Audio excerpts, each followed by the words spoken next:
नमस्कार दोस्तों, मैं हेमंत पंडित एक बार पुनः आप सभी का तेज क्लासेज में स्वागत करते हैं। दोस्तों, आज का सेशन बहुत ही इंपॉर्टेंट होने वाला है क्योंकि आज हम प्रकाश के परावर्तन तथा अपवर्तन और दूसरा चैप्टर जो है आपका मानव नेत्र, उनसे हम उन सभी क्वेश्चनों को देखेंगे जो आपके लिए परीक्षा में पूछे जाने की संभावना है। तो चलिए बिना की देरी किए हुए हम शुरू करते हैं।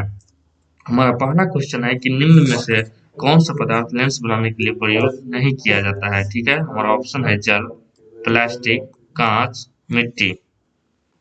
ठीक है, तो इसका जो आंसर हो जाएगा आपका मिट्टी हो जाएगा। ठीक है, उसके बाद हमारा अगला क्वेश्चन है कि एक उत्तल लेंस की क्षमता एक डायोप्टर है, तो उस लेंस की फोकस दूरी क्या होती है। हम जानते हैं कि डायोप्टर जो होता है वो फोकस दूरी का रिवर्स होता है और वो भी क्या होता है, ये मीटर में होता है। ठीक है, तो अगर एक डायोप्टर है तो आपको ये कितना हो जाएगा, 100, 1 मीटर, अर्थात यहाँ पर सेंटीमीटर दिया हुआ है तो ये 100, लेकिन यहाँ पर क्या दिया हुआ है, उत्तर लेंस। तो उत्तर लेंस जो है सो उसका हमेशा पॉजिटिव होता है, तो इसलिए हमारा ये आंसर हो जाएगा 100 सेंटीमीटर। ठीक है, उसके बाद हमारा अगला क्वेश्चन है कि किसी बीम का वास्तविक तथा समान साइज का प्रतिबिंब प्राप्त करने के लिए बीम को उत्तर लेंस के सामने कहाँ रखा जाना चाहिए। किसी बीम का वास्तविक तथा समान, किसी बीम का वास्तविक तथा समान साइज का प्रतिबिंब प्राप्त करने के लिए बीम को उत्तर लेंस के सामने कहाँ रखा जाना चाहिए। लेंस के मुख्य फोकस पर, फोकस दूरी की दुगुनी पर, अनंत पर और लेंस के प्रकाशित केंद्र पर। ठीक है, तो हम जानते हैं कि उत्तर लेंस में जो होता है जो फोकस दूरी की दुगुनी दूरी, अर्थात इसको हम वक्रता केंद्र भी कहते, सॉरी वक्रता केंद्र भी कहते हैं, मतलब वक्ता त्रिज्या भी इसको हम बोलते हैं। तो वक्ता त्रिज्या जितनी होती है, अगर उस स्थान पर अगर हम उसको रख दें तो ये क्या होगा कि जितनी बड़ी अथी होगी, बीम होगी, उतनी ही बड़ी क्या होगा उसका, आपका हाँ इमेज भी बनेगा। अगला क्वेश्चन है कि किसी गोलीय दर्पण तथा किसी पतले गोलीय लेंस दोनों की फोकस दूरियां -15 सेंटीमीटर है, तो दर्पण तथा लेंस संभवतः क्या होंगे। ठीक है, तो देखिए, जब भी अगर निगेटिव की बात आता है ना, -15 सेंटीमीटर, तो वो हमेशा जो होता है सो अवतल लेंस में जो होता है आपका निगेटिव होता है, जो फोकस दूरी जो होता है, चाहे लेंस हो या दर्पण, तो इसलिए इसका आंसर हो जाएगा 4 का ए। अगला क्वेश्चन है हमारा कि प्रकाश के अपवर्तन के कितने नियम होते हैं। तो प्रकाश के अपवर्तन के मुख्यतः 2 नियम होते हैं, आप सभी पढ़े होंगे। ठीक है, अगला क्वेश्चन है हमारा, अगला क्वेश्चन है कि प्रकाश के परावर्तन के कितने नियम होते हैं। तो प्रकाश के परावर्तन के भी मुख्यतः 2 नियम होते हैं, आपतन कोण, परावर्तन कोण।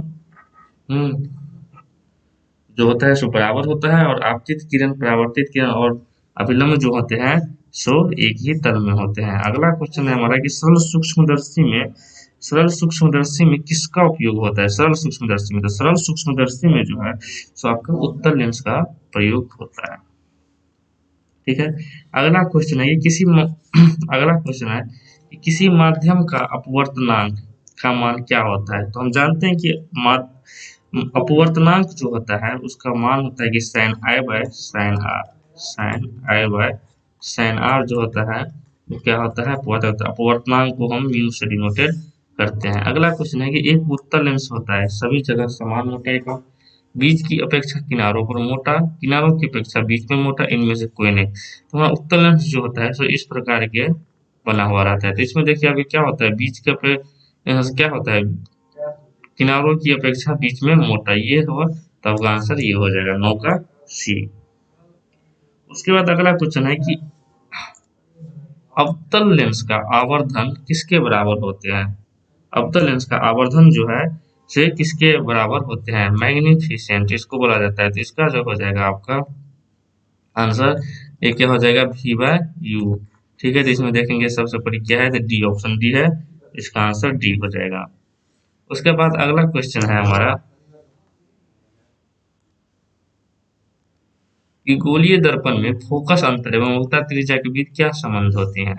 ठीक है, तो वक्ता एफ जो होता है सो आर बाय 2 होता है, या मतलब आर बराबर जो होता है सो 2 एफ होता है। तो इन दोनों यही संबंध होता है, तो आप दोनों को देखना है कि क्या है। तो ये है हमारा, तो आंसर आपका 11 हो जाएगा।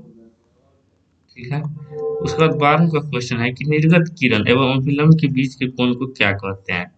तो इसे हम परावर्तन कोण के नाम से जानते हैं, सॉरी निर्गत कोण के नाम से हम लोग जानते हैं। अगला क्वेश्चन है कि 1 मीटर फोकस दूरी वाले उत्तल लेंस की क्षमता क्या होती है। ठीक है, तो हम आपको बताए हैं कि उत्तल लेंस की जो होता है सो हमेशा पॉजिटिव होती है उसकी फोकस दूरी, और जो लेंस की क्षमता जो होती है तो क्या होता है 1/फोकस दूरी होता है, अर्थात 1/1 बराबर कितना, तो 1 डायोप्टर। तो इसका आंसर क्या हो जाएगा, 1 डायोप्टर। उसके बाद जो है हमारा अगला क्वेश्चन है कि किसी अवतल दर्पण द्वारा काल्पनिक सीधा तथा आवर्धित प्रतिबिंब बनता है। ओके, पर जब वस्तु की स्थिति क्या होगी, दर्पण तथा उसके फोकस के बीच, फोकस तथा वक्ता केंद्र के बीच, वक्ता केंद्र पर ही या वक्ता केंद्र से परे। तो देखिए किसी अवतल दर्पण में जब दर्पण और उनके फोकस के बीच जब जो कोई बिंब रहता है तो उसका प्रतिबिंब जो है सो काल्पनिक सीधा तथा आवर्धित प्रतिबिंब बनता है।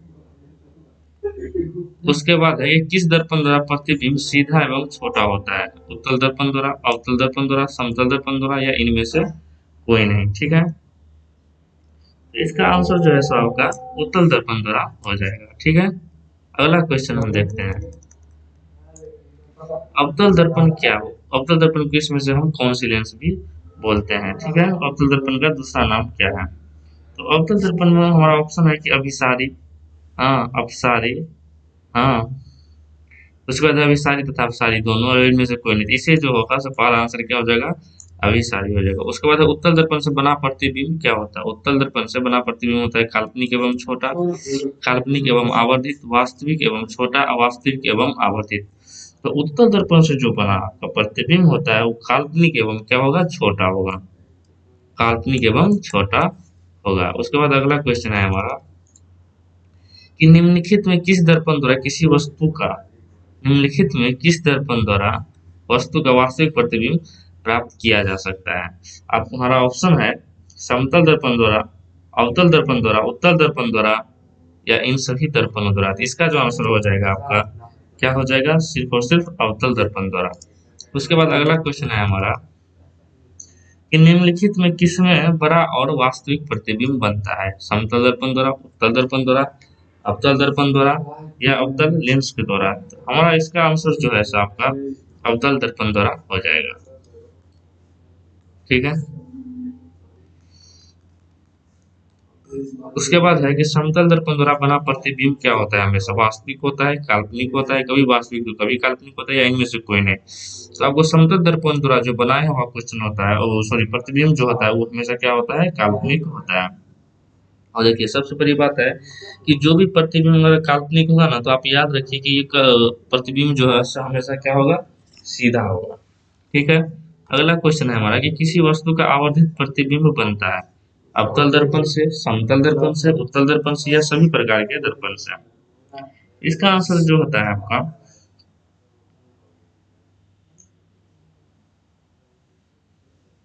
अवतल दर्पण से हो जाएगा। ठीक है, उसके बाद है अगला क्वेश्चन कि काल्पनिक प्रतिबिंब हमेशा क्या होता है, सीधा होता है, उल्टा होता है, तिरछा होता है, या आधा होता है। तो आपको हम अभी बताया ही है कि काल्पनिक प्रतिबिंब जो होता है सो हमेशा क्या होता है, सीधा होता है। उसके बाद अगला क्वेश्चन है हमारा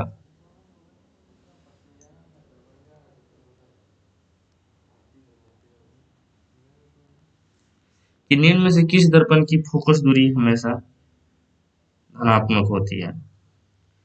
तो हम आपको बोले हैं कि उत्तल दर्पण जो होता है सो उसकी क्या होती है, पॉजिटिव होती है, और बाद में कि अवतल लेंस हो या अवतल दर्पण, इनकी फोकस दूरी जो होता है सो हमेशा क्या होती है, निगेटिव होती है। आपको ये बात को याद में रखना है। अगला क्वेश्चन है कि गोलीय दर्पण के ध्रुव और फोकस बीच की दूरी को क्या कहते हैं। तो ध्रुव और फोकस के बीच की दूरी को हम फोकस दूरी कहते हैं। ठीक है, फोकस दूरी कहते हैं, लेकिन इसमें फोकस अंतर दिया हुआ है, इसलिए इसका आंसर क्या हो जाएगा, वक्ता फोकसा, फोकसा अंतर। ठीक है, वक्ता त्रिज्या एवं फोकस दूरी में क्या संबंध है, हम आपको बताए ही हैं कि आर बराबर जो है आपको 2f होगा, या एफ बराबर जो है क्या होगा, r/2। इन दोनों में देख लीजिए कि आपका कौन सा कथन दिया हुआ है, तो एफ बराबर क्या दिया हुआ है, r/2। ये ऑप्शन हमारा क्या हो जाएगा, सही हो जाएगा।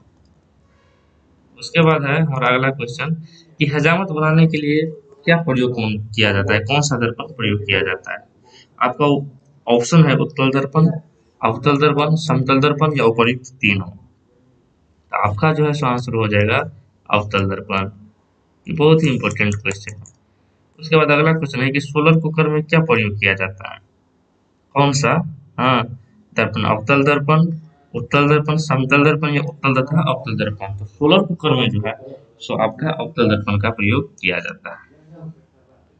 उसके बाद है कि उसके बाद है सर्च लाइट की परावर्तक सतह जो होती है कौन सा दर्पण होती है? उत्तल दर्पण, अवतल दर्पण, समतल दर्पण तथा उत्तल एवं अवतल दोनों प्रकार के दर्पण। तो इसका भी जो होता है सो क्या होता है? अवतल दर्पण ही होता है। चलिए अगले क्वेश्चन की तरफ चलते हैं कि रोगियों की नाक, कान, गले आदि की जांच के लिए डॉक्टर क्या प्रयोग करते हैं? अवतल दर्पण का, उत्तल दर्पण का, अवतल लेंस का या उत्तल लेंस का? इसका भी जो है आपका अवतल दर्पण का ही प्रयोग किया जाता है। ठीक है, अब अगला क्वेश्चन की तरफ हम चलेंगे मानव नेत्र से। ठीक है, मानव नेत्र जो है ये बहुत ही इम्पोर्टेंट क्वेश्चन, बहुत ही इम्पोर्टेंट आपका ये चैप्टर है। इसमें से आपका अगर ये पूछा जाएगा तो आपको 1 से 2 नंबर का क्वेश्चन जरूर मानव नेत्र से पूछा जाता है, और एक दीर्घोत्तरीय प्रश्न भी पूछे जाते हैं। वो दीर्घोत्तरीय प्रश्न होते हैं या नहीं तो आपको लघुत्तरीय प्रश्न। तो मानव नेत्र का पहला क्वेश्चन है कि सामान्य नेत्र के लिए दूर बिंदु कितनी है? 25 मीटर, 25 सेंटीमीटर, 25 मिलीमीटर या अनंत? तो आपके लिए सबसे बड़ी देखने की बात है कि यहाँ पर दूर बिंदु पूछा जा रहा है। तो दूर बिंदु जो है आप अनंत तक देख सकते हैं, किंतु अगर मिनिमम डिस्टेंस अगर माने कि कम से कम दूरी जो है, हाँ न्यूनतम दूरी कितनी है, तो आपका इसका आंसर हो जाएगा 25 सेंटीमीटर। परंतु यहाँ पर दूर बिंदु पूछ रहा है इसलिए इसका आंसर क्या हो जाएगा? अनंत। अगला क्वेश्चन है कि अभिनेत्र लेंस की फोकस दूरी में परिवर्तन किया जाता है। आपका ऑप्शन है पुतली द्वारा द्वारा, दृष्टिपतल द्वारा, पक्षमाभी द्वारा या परितारिका द्वारा। ठीक है, तो इसका जो आंसर हो जाएगा आपका पक्षमाभी द्वारा। ठीक है, अगला क्वेश्चन देखते हैं कि स्पेक्ट्रम में किस रंग की किरण का झुकाव अधिक होता है? तो आपका ये पढ़े होंगे बी बी आई जी, वैसे करके कुछ पढ़े होंगे भी, और इसका जो आंसर हो जाएगा सो आपका बैगनी हो जाएगा। ठीक है, अगला क्वेश्चन चलते हैं कि स्पेक्ट्रम प्राप्त करने के लिए किसका उपयोग करते हैं? स्पेक्ट्रम प्राप्त करने के लिए किसका उपयोग करते हैं? कांच की सिल्ली को, अवतल दर्पण को, उत्तल लेंस या प्रिज्म को? तो हम आपको बता दें कि प्रिज्म को जो है सो स्पेक्ट्रम प्राप्त करने के लिए हम लोग प्रयोग करते हैं। अगला क्वेश्चन है हमारा कि जो नेत्र निकट की वस्तु को साफ नहीं देख सकता उस नेत्र में क्या होता है? दूर दृष्टि दोष, निकट दृष्टि दोष, जरा दृष्टि दोष या बनाना था। देखिए दोस्तों ये बहुत ही इंपॉर्टेंट क्वेश्चन है, इसमें बहुत सारे कंफ्यूजन भी रहता है, परंतु आपको हम यह स्पष्ट कर दे कि जो अगर वस्तु नेत्र जो है सो अगर आप जहां देख सकते हैं, मतलब इसमें लिखा है कि निकट की वस्तु को साफ नहीं देख सकता है, मतलब ये कहाँ का देख सकता है? दूर की वस्तु को साफ देखता है, मतलब इसको क्या है? दूर की वस्तु को साफ देख रहा है, तो इसका मतलब दूर दृष्टि दोष है इसको पास। ठीक है, तो इसका आंसर हो जाएगा दूर। अगर यही अगर एक क्वेश्चन हो जाए कि जो नेत्र जो है सो आप निकट की वस्तु को साफ साफ देख सकता है तो उस नेत्र में क्या होता है, और दूर की वस्तु को नहीं देख सकता है तो उसको होता है निकट दृष्टि दोष। ठीक है, अगले क्वेश्चन की तरफ चलते हैं कि मानव नेत्र में क्या होता है? किसी प्रकार का लेंस नहीं होता है, अवतल लेंस होता है, उत्तल लेंस होता है और उत्तल दर्पण होता है। तो आपको इसका आंसर हो जाएगा उत्तल लेंस होता है। ठीक है, मानव नेत्र वस्तु का प्रतिबिंब निम्न में से किस भाग पर बनता है? कॉर्निया, रेटिना, आइरिस, पुतली। ठीक है, तो आपका आंसर जो हो जाएगा सो रेटिना हो जाएगा, क्योंकि रेटिना पर ही इसका प्रतिबिंब बनता है। ठीक है, उसके बाद अगला क्वेश्चन है कि सामान्य नेत्र के रेटिना पर बनने वाला प्रतिबिंब क्या होता है? आभासी और सीधा, वास्तविक और सीधा, वास्तविक और उल्टा, और आभासी और उल्टा। तो देखिए जो वास्तविक रहेगा वही उल्टा बनेगा। ठीक है, तो वास्तविक और सीधा वाला ये भी गलत है, आभासी और उल्टा ये वाला भी, आपका 2 ऑप्शन तो पहले ही गलत है। अब इस दोनों में से हमको चूज करना है। तो सामान्य नेत्र के रेटिना पर बनने वाला प्रतिबिंब जो होता है सो वास्तविक बनेगा, तो वास्तविक बनेगा तो वास्तविक के साथ साथ उल्टा भी होता है, परंतु मस्तिष्क के पास ऐसा शक्ति होती है जो उस वस्तु का जो बिंब होता है उसे हम सही सही देख सकते हैं। ठीक है, अगला क्वेश्चन चलते हैं कि टिंडल प्रभाव प्रकाश की कौन सी परिघटना को प्रदर्शित करता है? ठीक है, टिंडल प्रभाव प्रकाश की कौन सी परिघटना को प्रदर्शित करता है? तो आपको बताना है कि टिंडल प्रभाव जो होता है सो प्रकाश की प्रकीर्णन को प्रदर्शित करता है। ठीक है, अगला क्वेश्चन है हमारा कि दूर दृष्टि दोष वाली आंख साफ साफ देख सकती है। देखिए आपको बता दिए ना कि दूर दृष्टि वाली की किसको देखेगा, तो सिर्फ दूर दूर की वस्तुओं को साफ साफ देख पाएगा। ठीक है, अगला क्वेश्चन है हमारा निकट दृष्टि दोष वाला अगला क्वेश्चन पे चलते हैं कि निकट दृष्टि दोष वाला व्यक्ति देख सकता है सभी चीजों को ठीक से, किसी किसी चीज को ठीक से, दूर की चीजों को अच्छी तरह से, निकट वस्तु के निकट दृष्टि दोष है तो ये निकट वस्तु को अच्छी तरह से देख पाएगा, जबकि दूर दृष्टि दोष वाले आंख रहेगा तो दूर की वस्तु को देख पाएगा। आपको इस क्वेश्चन को बहुत अच्छी तरह से देखना है कि आंख किस, अगला क्वेश्चन है हमारा कि आंख व्यवहार करती है किसके तरह, अवतल दर्पण की तरह, उत्तल लेंस की तरह, समतल दर्पण की तरह और अवतल लेंस की तरह। तो हम सभी जानते हैं कि आप देखिए आंख आज से भी आकार देखिएगा तो आपको उत्तल लेंस की तरह ही दिखेगा था, ठीक है। तो इसका आंसर हो जाएगा आपका कितना, उत्तल लेंस।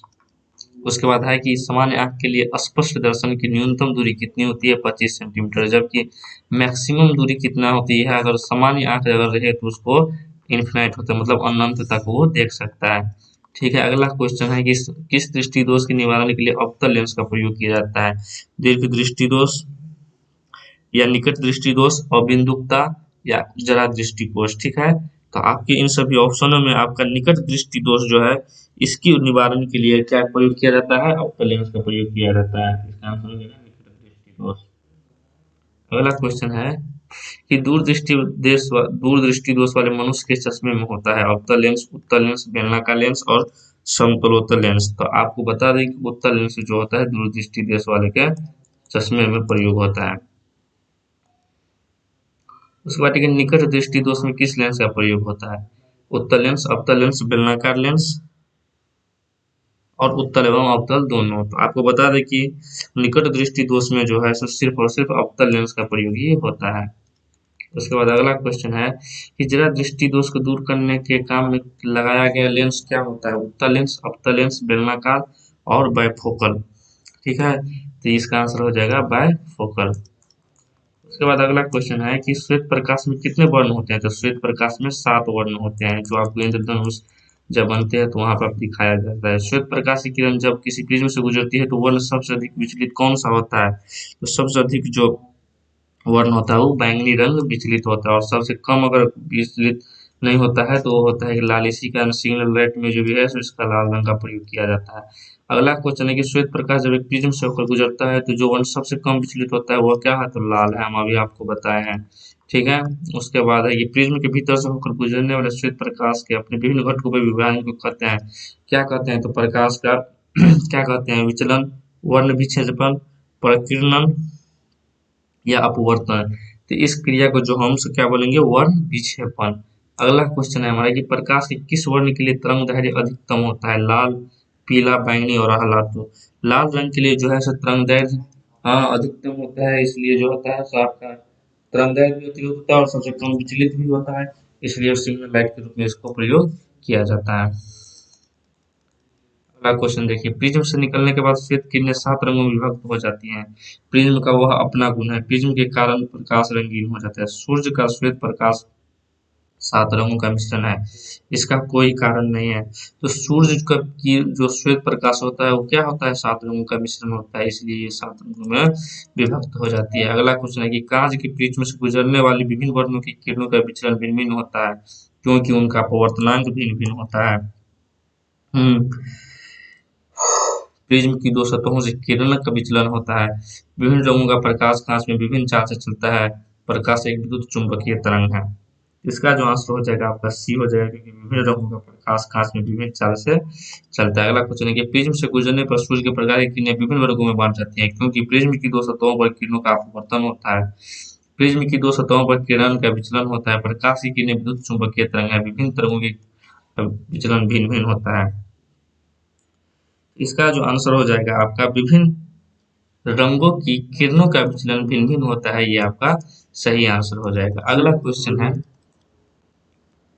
कि एक उत्तल लेंस की फोकस दूरी 20 सेंटीमीटर, तो इसकी क्या क्षमता होगी। तो देखिए आपको हम सबसे पहले बता ही दिए थे कि डायोप्टर क्षमता जो होती है आपको 1/f होती है, तो 1/f जो है क्या हो जाएगा इसका 20 सेंटीमीटर, तो इसको हम क्या लिखेंगे 0.2 मीटर, इसको क्योंकि यहाँ पर यह मीटर आना जरूरी है, ये दशमलव को रहेंगे 10, 5, क्या आ जाएगा इसका -5, क्योंकि ये उत्तल लेंस है, तो उत्तल लेंस का आंसर हो जाएगा 5, ठीक है। लेकिन नहीं, क्योंकि उत्तल लेंस जो होता है उसका जो होता है फोकस दूरी हमेशा पॉजिटिव होता है, इसलिए इसका आंसर ये नहीं होगा, तो इसका आंसर क्या हो जाएगा, इनमें से कोई नहीं, ठीक है। अगला क्वेश्चन हम देखते हैं कि पुतली के साइज को कौन नियंत्रित करता है, पक्षमाभि, नेत्र, लेंस, परितारिका या रेटिना। ठीक है, तो पुतली साइज को जो नियंत्रित करता है उसे हम कहते हैं परितारिका। अगला क्वेश्चन हमारा है, किस दृष्टि को किस दृष्टि दोष को अवतल और उत्तल लेंस, उत्तल दोनों लेंस से बने द्विफोकसी लेंस द्वारा संशोधित किया जा सकता है। ऑप्शन है निकट दृष्टि दोष, दूर दृष्टि दोष, जरा दूरदृष्टा और मोतियाबिंद। ठीक है, तो इसका जो आंसर हो जाएगा वो जरा दूरदृष्टिता हो जाएगा। ठीक है, अगला क्वेश्चन है हमारा कि नेत्र में प्रवेश करने वाली प्रकाश की किरणों का अधिकांश अपवर्तन होता है नेत्रोद अंतरपृष्ठ पर, अभिनेत्र के अंतरपृष्ठ पर, कॉर्निया के बाहरी पृष्ठ पर, या इनमें से कोई नहीं। ठीक है, तो इसका जो आंसर हो जाएगा आपका कॉर्निया के बाहरी पृष्ठ पर अधिकांश अपवर्तन हो जाता है। अगला क्वेश्चन देखते हैं कि जब सूर्य का प्रकाश वायुमंडल से गुजरता है तो वायु के सूक्ष्म कण किस रंग के प्रकाश को अधिक प्रबलता से प्रकीर्ण करते हैं, लाल, हरा, नारंगी और नीला। तो इसका जो है सो आपका आंसर हो जाएगा नीला। ये था हमारा मानव नेत्र और प्रकाश के परावर्तन और अपवर्तन से 60 महत्वपूर्ण क्वेश्चन, जो कि आपको अगर बोर्ड परीक्षा में अगर इनसे अगर क्वेश्चन पूछा जाता है तो आपको इन्हीं 60 क्वेश्चनों में से पूछा जाएगा, जिससे आपके 5 से 7 नंबर आपका ऑब्जेक्टिव क्वेश्चन जो है सो पूर्ण हो जाएंगे। तो देर किस बात की, अभी चैनल को सब्सक्राइब कीजिए, लाइक कीजिए, और अच्छा लगे तो अपने दोस्तों को भी शेयर कीजिए। मिलते हैं फिर एक नई वीडियो में। Okay, tata bye bye.